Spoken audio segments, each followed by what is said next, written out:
in your motherhood journey, I think a lot of things, people post the pictures, they have this new baby, or, adoption happened, or, we see the highlights of everything, and they'll have to keep talking about that social media comparison because it's a powerful medium. And it makes you feel like, well, wait a minute, I'm looking at this laundry sitting here, and these kids running around that listen to me. It's not like that. And then somebody else like, well, she a pastor, and I'm just that.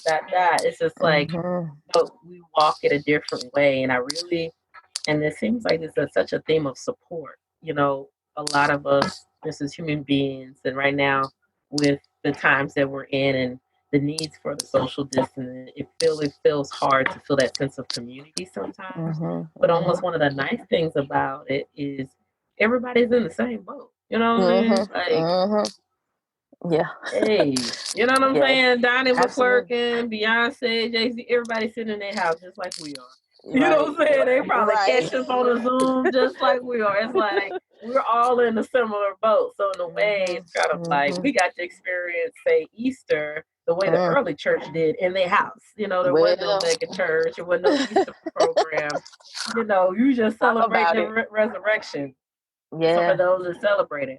But even if someone's listening and they're not a vocal person of faith, or don't know, or not a believer in Jesus Christ, I feel like there's a lot that people can get from your ministry and coaching. And I guess kind of what led you into the coaching, especially as a pastor, because there's some things that we are going to get into this book. I can't wait to start talking about it.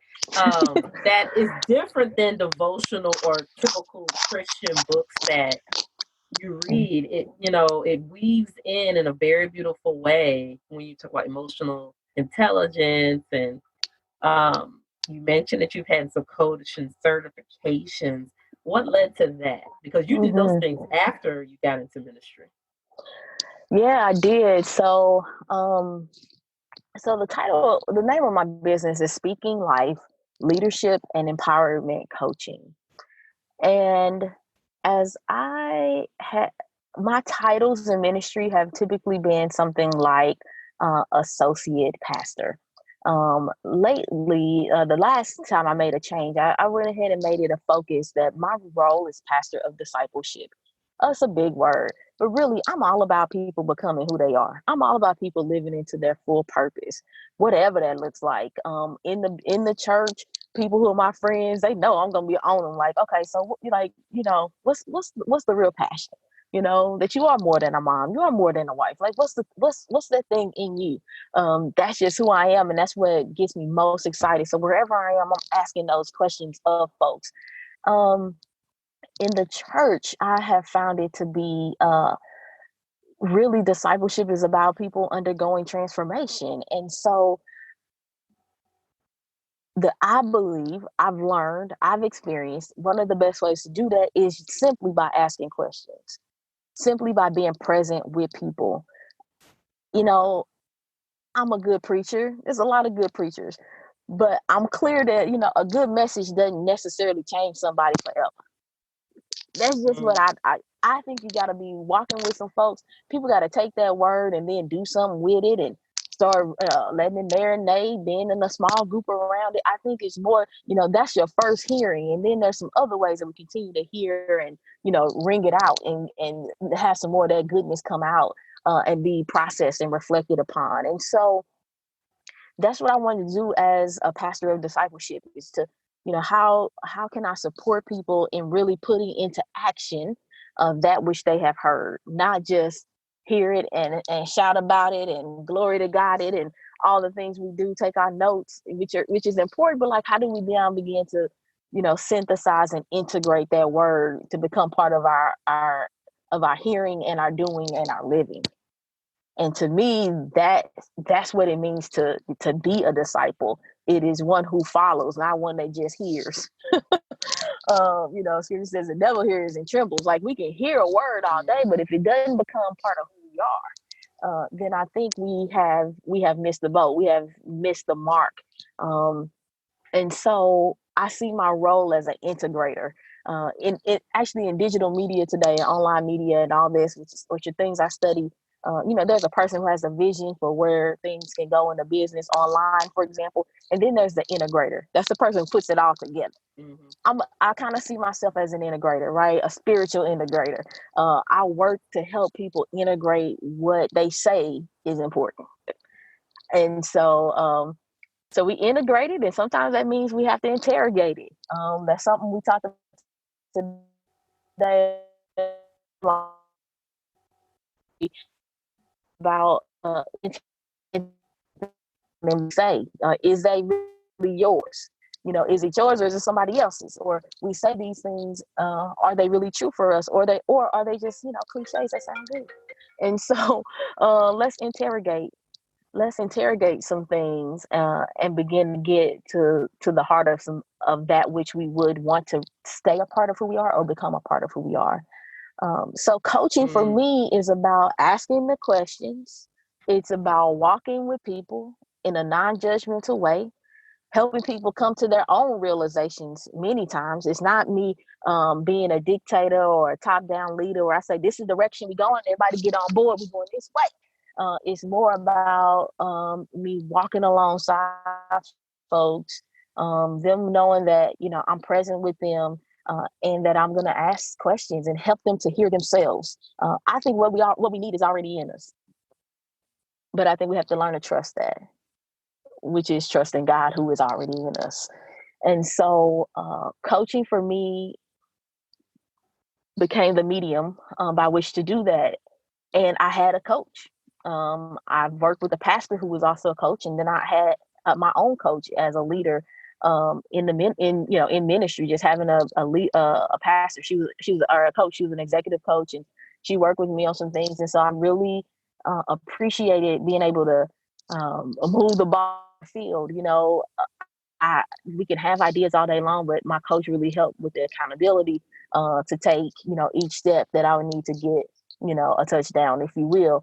But to move forward on the vision, move forward on not just the vision for the church, but the larger vision for myself. To even walk through some of the things that I was going through personally, as a mom and as a wife at the time, and all of that, and really hearing myself say things I hadn't said before. There's a quote. I'll have to give you the exact person's name later, but she talks about hearing oneself into speech.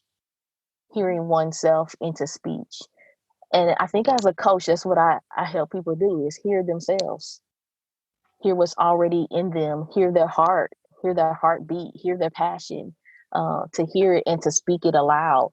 And to have that new awareness. And it's a beautiful thing. And it's amazing to me because I see the role that questions have played in my life, from being a journalist to be, I always wanted to be a journalist. That was my first call, is to ask questions, to report, to ask, to be curious. And so now as a coach, I get to do that, in real time with people around their life, like for real, for things that matter. And then I get to, support people in ministry, particularly in the city worship movement, where one of the agreements we make when people show up is that there are no rhetorical questions. That, I ain't just asking a good preaching question for the sake of it, like this a real question. This something I want you to write this question down. I want you to, right now, if you have an answer to it, raise your hand and tell me what you think. Like, questions matter. They are sacred. Today, the reading for this Sunday coming up, for people who follow sort of a traditional reading, is about Thomas. He has some questions, and like I think they are holy. They are sacred. They matter. They aren't to be, shut up or shut down or pushed to the side. They are not faithless. They're not even doubtless. I think it's part of this journey, and it's okay. And so, I don't know, I got riled up, but those are some of the things that really, I really value. I truly value questions. And I believe, I think we just have to make sure the questions that we're asking are our questions. Other folks can have questions. I had a great seminary professor who said once, just be sure the questions you are asking are your questions. Because what can happen in faith in particular, I think, we can have somebody else's questions. We can adopt what somebody else said about whatever, and that becomes, true for us. Well, is this really your question, or is this grandmama's question? Is this your question, or is this, your spouse's question? Like, be really clear. What are your questions that you have? Because I think when we do that, we can begin to chip away at, unpack, become freshly aware of things that we have longed for and desire on the inside. Wow. How did you feel like there was resistance, like, wow, pastor coaching, or you said you were being coached by another pastor that was coaching, but where does Dr. Brene Brown fall into the mix? Because you have done some work with her. So I was gonna name drop for you, Pastor Cheer. It's so funny. So funny. So it's interesting. So your first question around resistance. Coaching can be done seamlessly in that it doesn't have to be a formal, come to my office, let's talk, I'm going to coach you right now. Rather the sort of posture that I would take and that I try to take is to ask the questions, and to ask, sometimes harder questions. What are the assumptions we're making about whatever we're talking about? And it's a question for all of us, so it's not just posing a question to the group or to a person, but even, as a team. And so I try to live, move, and have my being in the space of an inquirer and a questioner. And so that is who a coach is. And so, and then also letting people hear themselves back. So repeating what I heard. So here's what I thought I heard you say, and people can respond to that. And so not a lot of resistance in that respect. If anything, I think I probably have become more endeared to folks because they do feel heard and seen. And, even to ask a good question means you have to be listening, to say, now I heard you say X. Was there something else behind that? And people are like, well, yeah, it was actually. Well, let's talk about that. So people really feel heard and validated and seen, and that's powerful. So I would say not a lot of resistance. So the first coach I had that I hired actually was a part of the. She's a Daring Way consultant is her title, I believe. So this is through Dr. Brene Brown's research. So there are groups of people who have been trained in her research, and then they facilitate it further. And so my coach was one of those people. And so I worked with her for about a year and a half before I then went and received certification as a facilitator of the Daring Way. So that means that I can facilitate some of her work, which includes Rising Strong, which is one of the books, as well as the Daring Way, and the Gifts of Imperfection. And so right now, those are the three places where I facilitate. And I have done that quite a bit in my church circle, proper, like in my specific local church, but also with pastors. And so helping pastors sort of identify their spaces of shame, begin to look at the places where they need to rise up, and things like that. And so it's been really powerful to create safe and brave space for pastors to process that with one another. And then find ways, typically later I can go and do something for their congregations after they've gone through it. And so it's been a blessing to, one, go through the work myself and the friends that I have made as a result of being a part of the training back in 2015. And then, to now be able to share that in an integrated way, to really share it through my context of church and faith. And so, to talk about shame and guilt and all these things from a Christian standpoint, if you will, it has been really something that continues to stretch me, and something that continues to, I think, forge relationships with people in the community. I've met a lot of people who, the first, I don't know what people think a pastor looks like, but they meet me and they go like, "Oh, you're a pastor," or it ends up where I'm in a conversation around some of this type of thing, around each emotional intelligence or a Brene Brown, some concepts from Brene or whatever it might be, and then in that context, people find out that I'm a pastor, and then it's like, oh, okay, because again, I think that the church has been a place that has been a shaming place. It's been a place that, hasn't allowed people to own emotions, let alone questions and all these things. And here I am saying pretty much the opposite of those things. And so it becomes a little confusing sometimes, a little baffling. People are like, help me understand now. You say you're a pastor, but you're saying these other things too. And I'm saying, what I'm saying is that I think we need to relook at some things, and that there's a way that we can own some of these things as well as stand as people who have faith in Jesus through the power of the Holy Spirit. So, absolutely. I mean, it's like kind of the tradition or culture of Christianity versus the relationship. And I think sometimes for people who are secular Christians or people that they don't know what's actually in there, and it's like the people that have the relationship, maybe we need to do a better job in sharing. No, this is the true gospel, and when you know Him, when you have that real relationship, you see that really all that emotional intelligence, it's already built in. It's like we need to bring it out. When you say being present, I mean, that's a huge challenge, and that's a lot in coaching and therapy is like, focus on today, that moment now. That's what people crave. I want to feel that you see me, you hear me, in their interactions with people. I know that's a struggle in the healthcare setting. I feel like I'm being rushed, and you looking at your computer, and you just talking at me and stuff like that. And I just like, it's the same prescription I gave that the next person gave, but it just makes a difference to sit down and look somebody in the eye, yes, to reflect back. So, and I'm sure that a lot of that, like you said, we talked about the church hurt the expectations. One, you coming from a long line of people in ministry, and then a lot of times people have this high expectation that when I go to the church, I'm supposed to be in heaven. Everybody's supposed to be on their best behavior.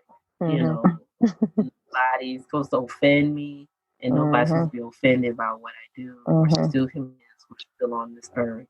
It's like going into the hospital. There's sick people there. There's still people there. So, like people at church hop is like, ain't no perfect church. You gotta just stay at your house. And even the internet can be faulty. You know what I mean? On the TV. Come on, right. It's always gonna be something.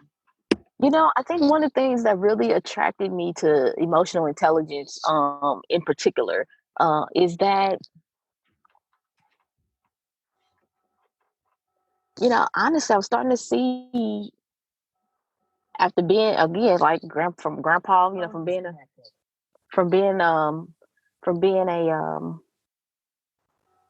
sort of a PK, preacher's kid.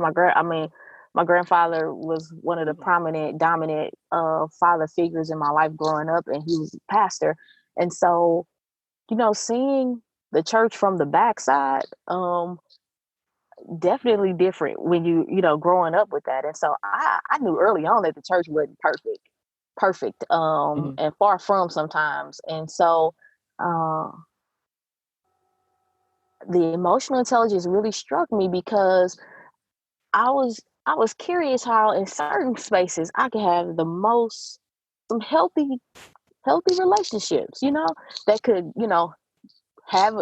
have struggle, maybe disagreement, whatever it might be, but still maintain relationships.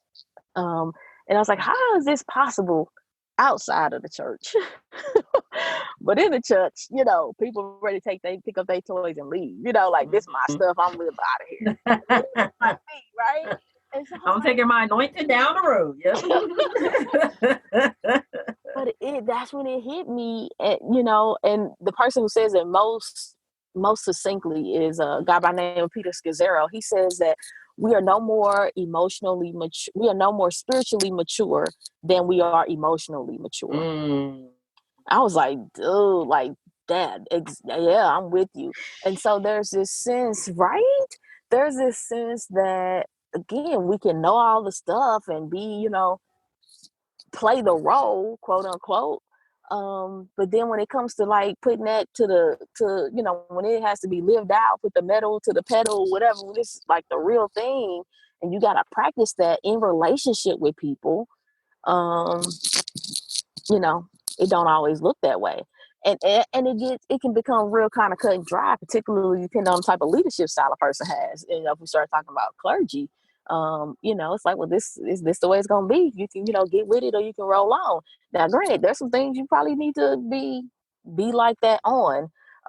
But I'm curious how we handle conflict and how we can use emotional intelligence and emotional wellness and health, and for us just tending to our own emotional presences and deficiencies, how that impacts how we go and navigate these conflict and other things in our everyday life, but particularly if you're a clergy person, with other folks, because then you can start seeing that the conversation we having is not about the color that the carpet is going to be. It's really about, this person, whatever, their grandfather who helped to build a church. And, it's something else, it's about loss, or it's about grief, right? It's about something else. It's not about the thing that's being, the presenting issue, as we say.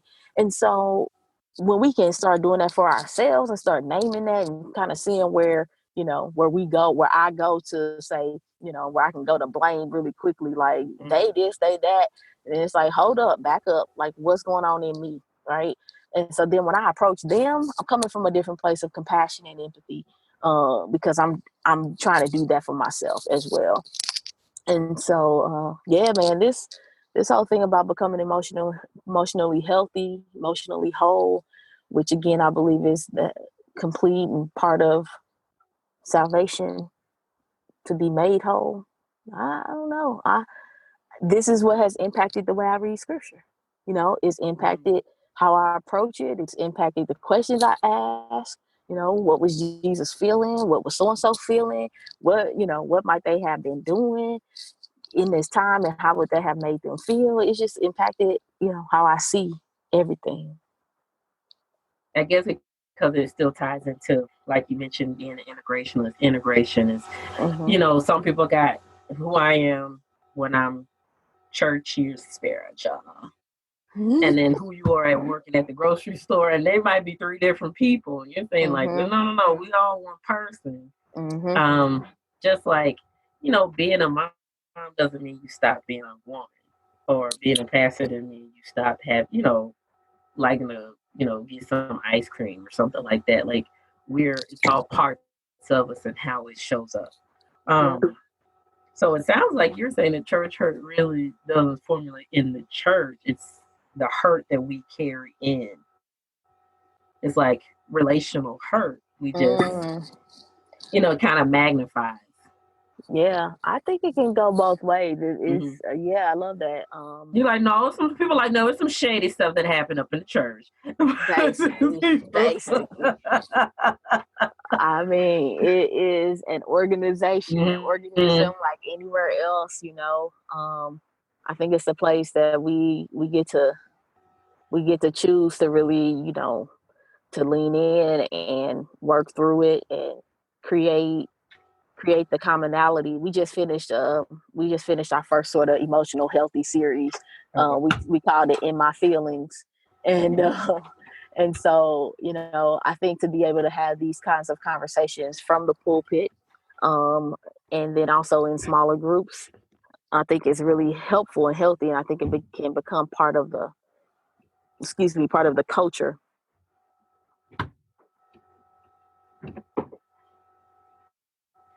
Okay. This child makes your mom. Yes.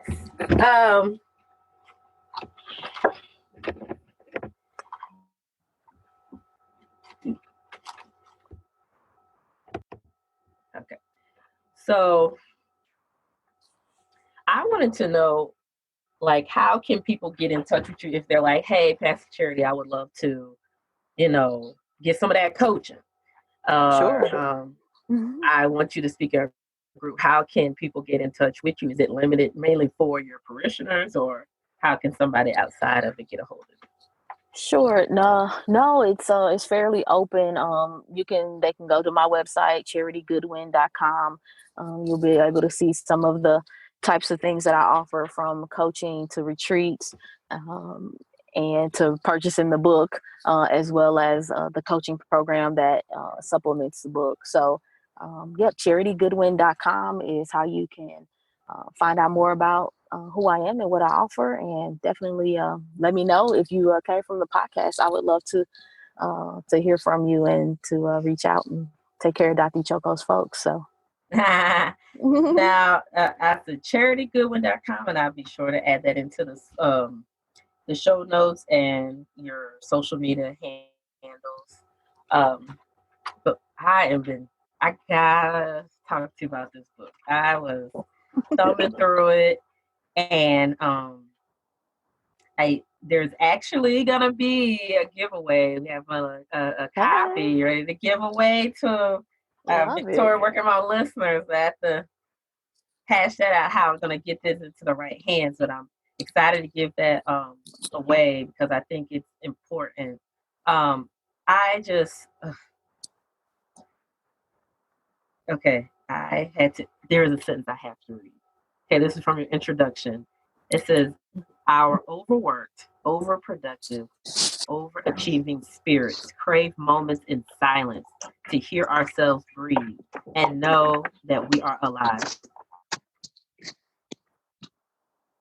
That's powerful. I was just like, I think I gasped when I read this sentence.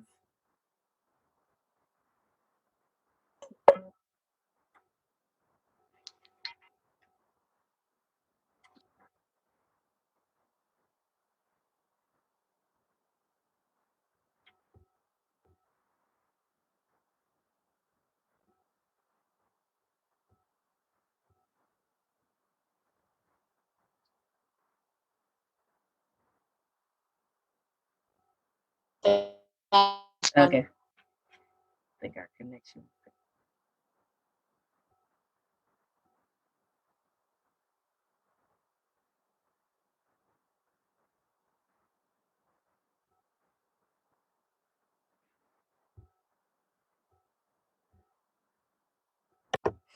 Okay. Yeah, I missed the part you read and everything. So, okay. Okay. So I'm going to reread it. It says, "Our overworked, overproductive, overachieving spirits crave moments in silence to hear ourselves breathe and know that we are alive.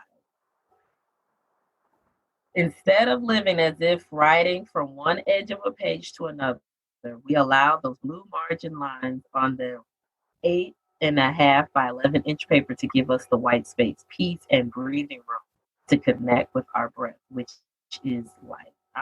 I gasped. I was like, I just like, I feel like that was so, I don't know, it spoke to me. It spoke to me. Just like when you're saying just to sit and breathe, and that's enough, even in the homeschooling, the working from home, and the barrage of Zoom and Google Meets, and it feels like the schedules get more filled and foraging for groceries. It doesn't feel like it's enough. So it's like that spoke to me. Just that first sentence, that craving to breathe and just know that we're alive, that being here is enough.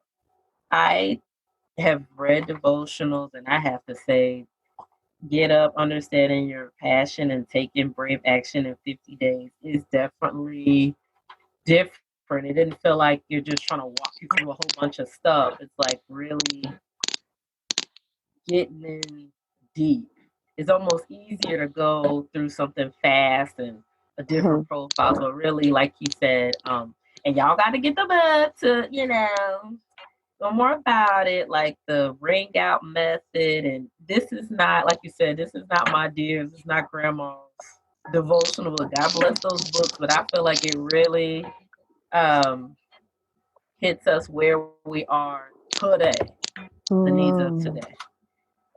Thank you. Thank you so much. The Get Up book is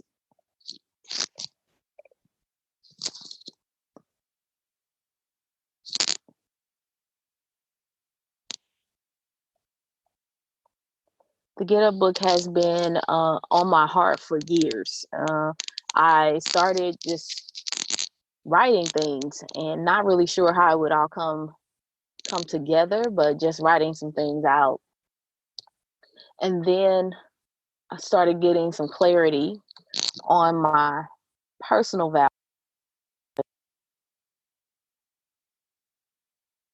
Dr. Choco, are you still there?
Thank you for listening to this episode of the Victorious Working Mom Podcast.